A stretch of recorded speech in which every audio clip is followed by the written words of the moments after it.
now we're headed down to our friends at Tona Tierra in downtown Phoenix to make our first donation of 2026.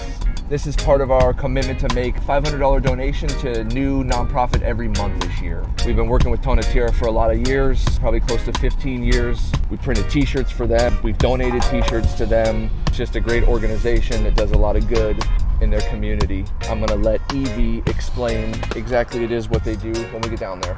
Hi, my name is Evie Reyes-Aguirre and I work here at Tona Tierra. I've been with the organization for about 27 years and we are located here in downtown Phoenix, Arizona, also known as Autumn Territory. What inspired the creation of Tona Tierra and what problems were you hoping to solve? Well, the founders founded Tona Tierra in the late 80s, early 90s, and the organization at the time worked with farm workers and the farm worker movement. Part of the work was to help bring justice to farm workers. At the time, there was a lot of discrimination and low wages. It was really about bringing justice to the farm workers at that time. Who do you serve and what does impact look like for the people and communities you help?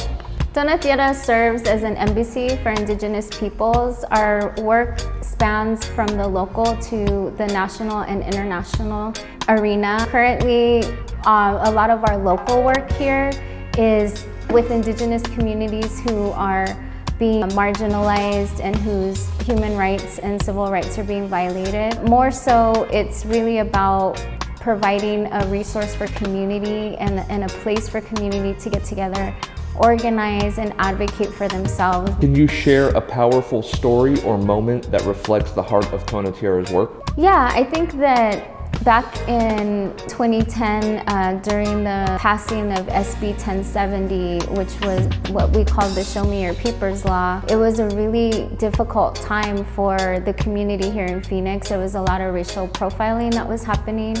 Arizona was kind of the testing ground for what's happening today. And during that time, a lot of our community was terrorized. They were victimized, they were racially profiled. A lot of families were separated. We got a lot of notoriety, a lot of support from outside people and resources, dealing with the effects of SB 1070. And the community really came together and said, we need to continue to advocate for ourselves. Even though everybody's gone and the cameras are gone, we're still here dealing with the aftermath of this racist law. And so the community got together and they started meeting twice a week and they started organizing, and Tona Tierra was a really big part of facilitating that. And so being able to see folks that were afraid to leave their homes during that time, to watch them marching down the street and with the bullhorns and advocating for themselves and for their families, I think that was a really powerful moment for us here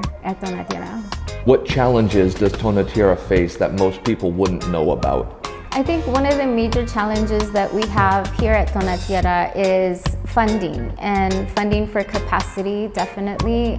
What most people don't know is that Tona Tierra has been running as an organization for close to 30 years with very little to no funding. And the way that we're able to do that is the community that really runs the organization believes so much in what we do that they're here volunteering their own time. And we really do depend on community involvement. We really are a community-based and run organization. And I'm not sure that a lot of folks know that. How can someone watching this video get involved and support your mission? And what do you need help with the most? I think people watching this video should know that there is no too little way to help what we do here. It's something as easy as giving a little bit of your time, an hour of your time to volunteer. We have a lot of volunteer opportunities in our community garden spaces. We have a monthly food bank that we run for farm workers. We're always looking for volunteers for folks to come out and help. We also have community meetings every Monday for folks to come and learn about what's happening in the community. And if you don't have the time to do so, just lending some funding, a donation, there is no such thing as too small of a donation for our organization. A lot of the donations that we receive are small, $1, $5, $10, and those really are the donations that mean a lot to us. We invite folks to come out If you're able to donate clothing, if you're able to donate food items, or even your time, we welcome the help, and our community really appreciates it. Can you talk about Tupac and how important he was? Absolutely. So Tupac Enrique Acosta was one of the founders of the organization. I think that the work that he did really speaks volumes to the international community, especially to the Indigenous movement.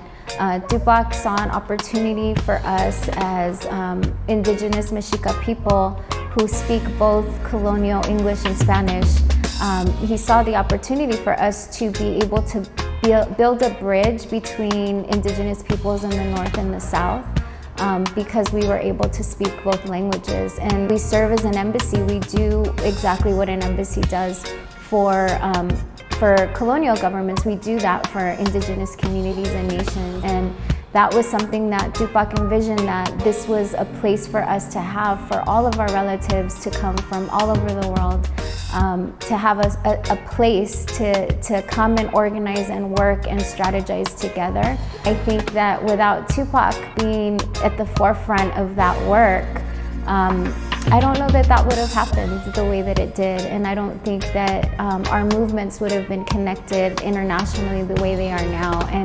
And it's such an important situation for us to be able to have communications with other Indigenous nations on other continents, because we're able to strategize and talk about the different things that are happening in our communities, and also to share best practices on how we can work together. Well, thank you very much, Evie, for all you do for your community. Everyone out there, to learn more about how to help them, please go check out their website.